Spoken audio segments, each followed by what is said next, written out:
We have tried to make our relationship with our coworkers in terms of the business of running the business very transparent, and I think that's another kind of foundational piece of who we are.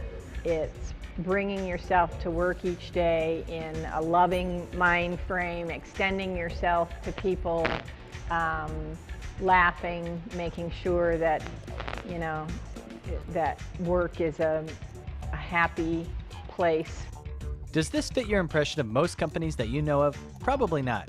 That's because the owners of this company, Jeff Liebisch and Kim Jordan, decided early on what their values and goals were. Sure, overall the goal is to make a profit, but for Jeff and Kim, there's more to it. Having fun and allowing their employees to have fun with what they do is also important. They were able to visualize the far-reaching effects that this would have in the expansion of their business. By giving the employees a say in the overall company direction, the employees developed a vested interest in seeing the company progress further. I started in homebrewing back in 1980. I had just moved to Golden from St. Louis and sharing a house with a guy who came home one day and said, "Hey, I heard you can make beer at home." And I looked at him and said, "I think you're crazy." But the next day we went out and bought some ingredients and made beer. And it was a semi-disaster and exploded and did all kinds of terrible things. This hobby was put on the back burner shortly after that, but then Jeff, while on a family vacation in Belgium, discovered many new and exciting things about brewing beer the Belgian way.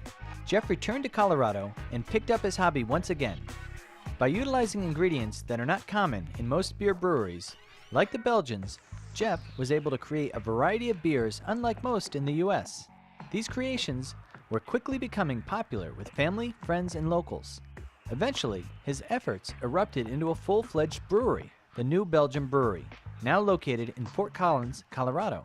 Banks would not give us business loans, and we weren't particularly interested in taking on business partners. So I came up with a design to put the brewing operation in the basement of our house. Because of the low capital investment, we were able to concentrate on making quality, somewhat esoteric beers and not needing to look for a high volume wide market in order to make the business somewhat profitable. When we first started the brewery in the basement of our house, for starters, we didn't have any sense that what we were doing then would turn out to be this now. Jeff and I quickly realized as we became more and more successful that if we were going to have a life and be able to go on vacation together, that we needed to have someone help us run the business. So I contacted them and said, you know, I just want to learn the business. I'm willing to work for free. Will you put me to work? And Jeff said, yeah. As a matter of fact, we could use some help bottling. I'd carry empty cases down the basement and then carry full ones back up on the return trip. When I started, 60 cases was a bottling shift. Jump forward to the present, and from these small beginnings, a vast company has developed. We just rolled with it, and we listened to our customers, we responded to what they wanted, and they wanted more beer, and that was intoxicating, so to speak, feeling to have people saying, "We really want your beer, can you make more beer and send it to us?" As New Belgium began to produce more beer, they needed to bring additional employees on board. In doing this, an organizational culture for the company began to form. Organizational culture is a firm's shared values, beliefs, traditions, philosophies, rules, and role models for behavior. This structure of organization directly affects the business's costs and efficiency. While on a hike in Colorado, they discussed the principles that were important for them in business, and from this, they developed the New Belgium's core values and beliefs.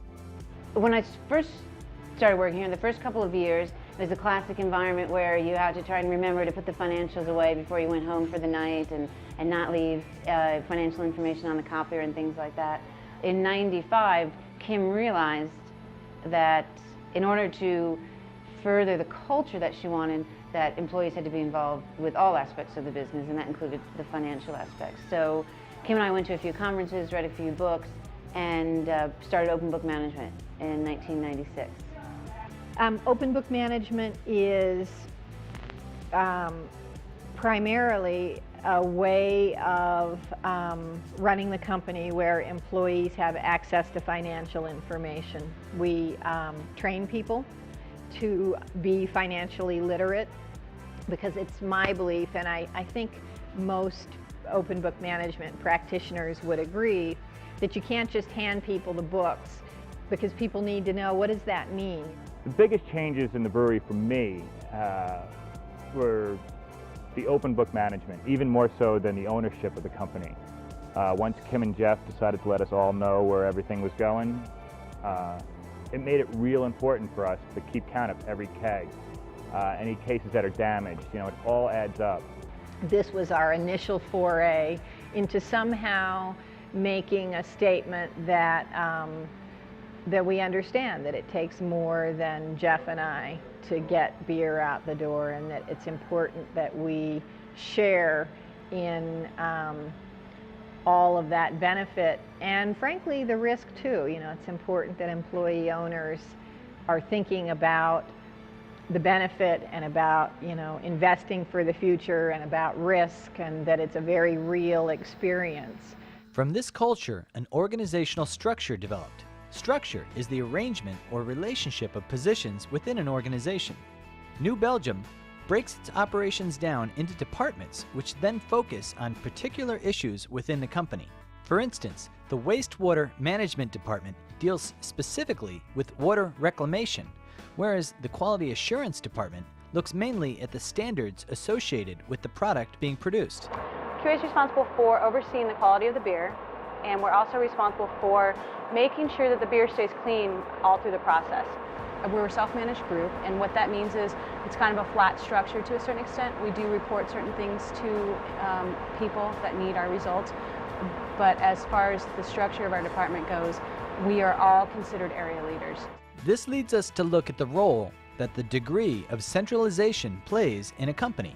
In a centralized organization, authority is concentrated at the top and very little decision-making authority is delegated to lower levels.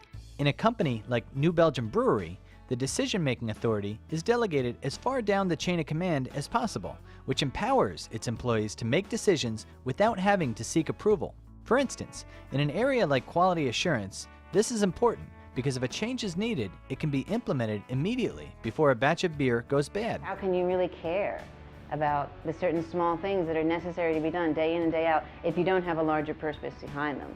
And the larger purpose for us, I think, for me anyway, is to be a business role model, to be breaking new ground on what it can mean to operate exceptionally in the free market economy, while at the same time holding tight to very high ethical standards about who you want to be on the planet.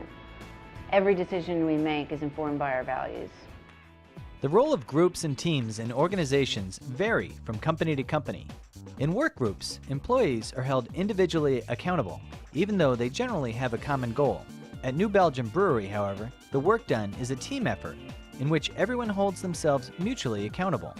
Employees are given part ownership in the company after 1 year's time, thereby creating an environment of employee owners and the desire for success for all involved. We hear it a lot from customers, people who I'll run into and say, wow, I was at your brewery, and the vibe there is amazing. You can just tell that people really like being there, which for me is incredibly satisfying. The change in management styles in companies throughout the United States and elsewhere is happening because the role of empowerment and culture is changing within the workplace. There are 3 things that greatly influence this change. First, employees' jobs have changed. The nature of work is changing to become more intellectual, and because of this, there's no one set way of doing things. The nature of management has also changed. It used to be that managers knew more about their jobs than employees did.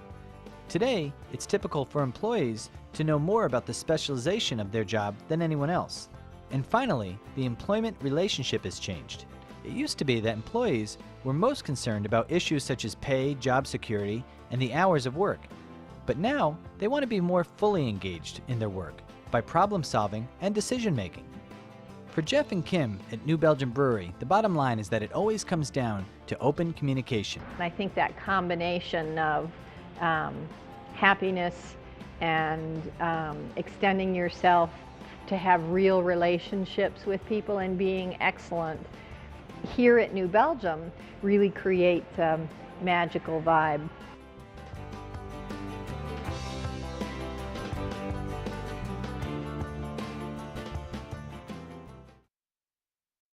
The more that I'm here at New Belgium, the more important being a business role model becomes for me.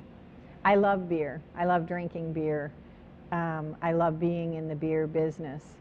And if that was really all that it was about, I'm not sure I would still be fully engaged here.